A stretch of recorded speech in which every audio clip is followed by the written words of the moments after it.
बिहार विधानसभा चुनाव का आगाज हो चुका है और जब भी चुनाव का आगाज होता है तो कुछ लोगों के नाम कटते हैं तो कुछ नए लोगों को मौका मिलता है।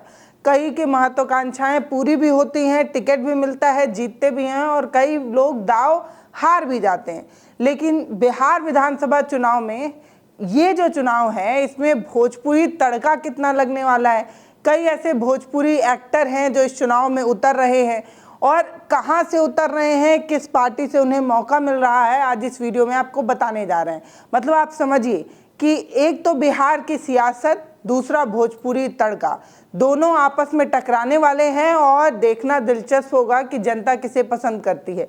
पावर स्टार पवन सिंह से लेकर ट्रेंडिंग स्टार खेसारी लाल यादव से लेकर अक्षरा सिंह, ज्योति सिंह, इतना ही नहीं और भी बहुत नाम है। तो आज इस वीडियो में आपको बताने जा रहे हैं कि भोजपुरी इंडस्ट्री से कौन कौन बिहार विधानसभा चुनाव में दांव खेलने वाला है और कौन सामने से नहीं खेलेगा, पीछे से खेलेगा, कौन किसे सपोर्ट करेगा, किस पार्टी से किसे मौका मिलेगा, ये सब आपको इस वीडियो में जानने को मिलेगा। मेरे पीछे आपको कई तस्वीरें नजर आ रही होंगी, इनमें से बहुत सारे चैनलों को आप जानते भी होंगे।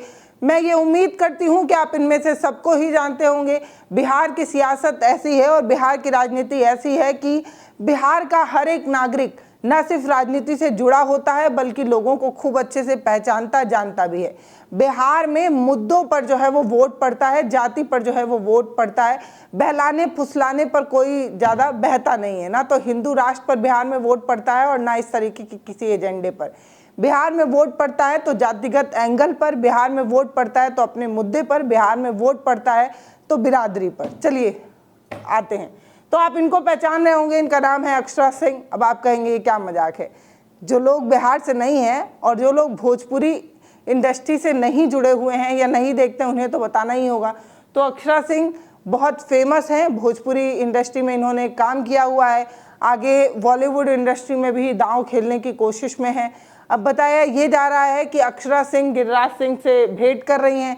तस्वीरें आपको स्क्रीन पर नजर आ रही होंगी और ये तस्वीरें खुद अक्षरा सिंह जो है वो पोस्ट करती है और बताती हैं कि केंद्रीय मंत्री गिरिराज सिंह से शिष्टाचार मुलाकात उनकी हो रही है, आशीर्वाद इन्हें मिल रहा है। तो चुनावी माहौल में जब किसी नेता से कोई अभिनेता मिलने जाता है या अभिनेत्री मिलने जाती है और शिष्टाचार मुलाकात करती है और आशीर्वाद की जब बात करती है तो ये कहा जाने लगता है कि लगता है अक्षरा सिंह कहीं से तो चुनाव लड़ने के मूड में है, अपनी सियासी पारी खेलने के मूड में है। इसीलिए गिरिराज सिंह चौहान से मुलाकात कर रही हैं, वो भी ऐन वक्त पर, चुनाव के माहौल के बीच, सरगर्मियों के बीच ये मुलाकात हुई, जिसको खुद अक्षरा सिंह ने अपने सोशल मीडिया एक्स से शेयर किया है। इस स्क्रीन पर आप उनका ट्वीट देखिए जिसमें अक्षरा सिंह लिखती हैं कि केंद्रीय मंत्री गिरिराज सिंह से मुलाकात हुई, शिष्टाचार मुलाकात हुई, आशीर्वाद प्राप्त हुआ। अब ये तस्वीरें सियासी गेम चेंजर होंगी, इन्हें कितना मौका मिलेगा, इन्हें किस जगह से मौका मिलेगा, कोई इन पर भरोसा जताएगा या नहीं जताएगा, लेकिन अक्षरा सिंह चुनाव लड़ना चाहती हैं, इसका बड़ा हलचल है, इस पर बड़ा शोर है। अब दूसरा नाम आपको मैथिली ठाकुर का दिखा देती हूँ। मैथिली ठाकुर को भी लेकर खूब चर्चा चल रही है कि मैथिली ठाकुर अपने गांव के क्षेत्र से चुनाव लड़ना चाहती है, मिथिला के इलाके से चुनाव लड़ना चाहती हैं। ये इनसे आप खूब परिचित होंगे। ये बहुत अच्छा गाना गाती हैं, शास्त्रीय संगीत गाती हैं, देसी संगीत गाती हैं, भजन गाती हैं। तो ले देकर मैथिली ठाकुर जो हैं वो संगीत से जुड़ी हुई हैं, इनके गाने खूब पसंद किए जाते हैं। इनके यूट्यूब पर 3 चैनल हैं, एक सबसे बड़ा वाला चैनल कई मिलियन का है, 5-8 मिलियन लोग जो है उन्हें फॉलो करते हैं। तो मैथिली ठाकुर विनोद तावड़े और केंद्रीय गृह मंत्री नित्यानंद से भी इन्होंने मुलाकात की थी, जिसकी तस्वीर दोनों तरफ से शेयर की गई थी। मैथिली ठाकुर की तरफ से भी शेयर की गई थी, भाजपा के नेताओं की तरफ से भी शेयर की गई थी।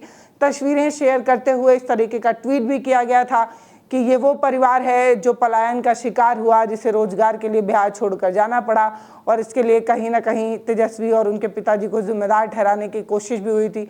इस पर मैंने एक पिछला वीडियो भी बनाया है, आपको आई बटन पर वो वीडियो मिल जाएगा। तो 2 लोगों की चर्चा हो गई, अक्षरा सिंह और ये देखिए अक्षरा सिंह, और ये हो गई मैथिली ठाकुर। 2 लोगों की चर्चा हो गई, इनसे तो आप भली भांति परिचित होंगे। पावर स्टार पवन सिंह ये भाजपा में दोबारा से ज्वाइन कर चुके हैं, अभी कहाँ से चुनाव लड़ेंगे ये पता नहीं है। पिछली बार भी इन्हें मौका दिया गया था, बंगाल से लोकसभा चुनाव में इन्हें मौका दिया गया था, बंगाल के आसनसोल सीट से बाद में वापस ले लिया गया था, क्योंकि इनके गाने, जिस तरीके से महिलाओं को लेकर ये गाने गाते हैं, उस पर वो गाने खूब वायरल हुए थे और बंगाल में एक महिला नेता के रूप में हम जानते हैं दीदी हैं, तो बड़ी फजीहत हुई थी। उसके बाद भाजपा ने टिकट वापस ले लिया था, उसके बाद इन्हें खूब बुरा लगा था और काराकाट से इन्होंने चुनाव लड़ा था। आप सभी को पूरी कहानी पता है। तब इनकी पत्नी बड़ा साथ दी थी, ज्योति सिंह।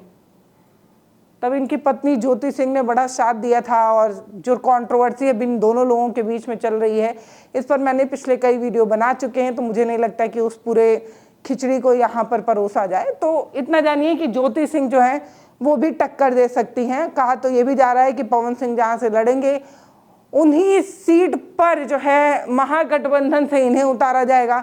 पति पत्नी की जो लड़ाई कमरे में होनी चाहिए उसे सियासी स्वाद लेकर चखा जाएगा, इस तरीके की चीज़ें भी कही जा रही है।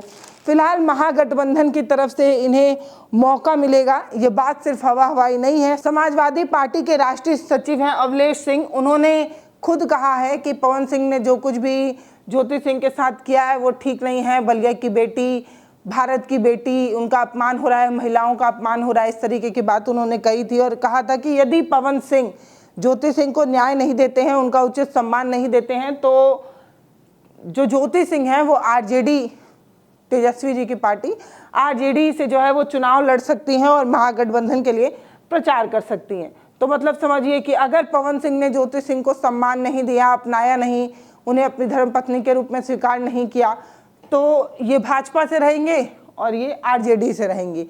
मतलब दोनों विपक्षी, एक इस पार्टी एक उस पार्टी से, दोनों की तकरार होगी।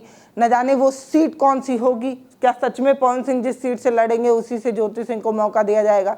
बड़ा दिलचस्प होगा अगर ऐसा कुछ होता है तो। फिलहाल ऐसा होगा नहीं, अगर ऐसा होता है तो देखना होगा। अब इनको आप जानते होंगे, ये ट्रेंडिंग स्टार खेसारी लाल यादव हैं। हालांकि खुद ये चुनाव में नहीं उतरे हैं, इनकी पत्नी जो है उन्हें इन्होंने चुनाव में उतारा है, उन्हें मौका मिला है। बताया जा रहा है सारण जिले के मांझी विधानसभा सीट से इनकी पत्नी जो है वो चंदा यादव वो चुनाव लड़ सकती हैं, इस तरीके की बात जो है वो कही जा रही है।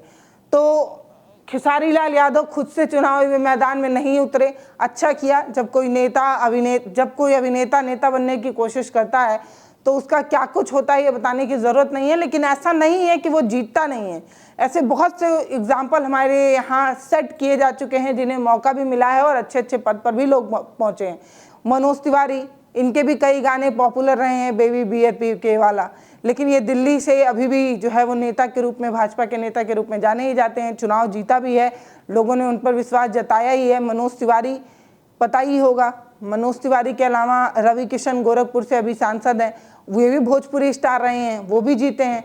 इसके अलावा निरहुआ, वो भी चुनाव लड़ चुके हैं। ऐसे बहुत से नाम हैं जो बिहार इंडस्ट्री से निकलकर, भोजपुरी इंडस्ट्री से निकलकर राजनीति में ना सिर्फ कदम रखा है बल्कि जीता भी है।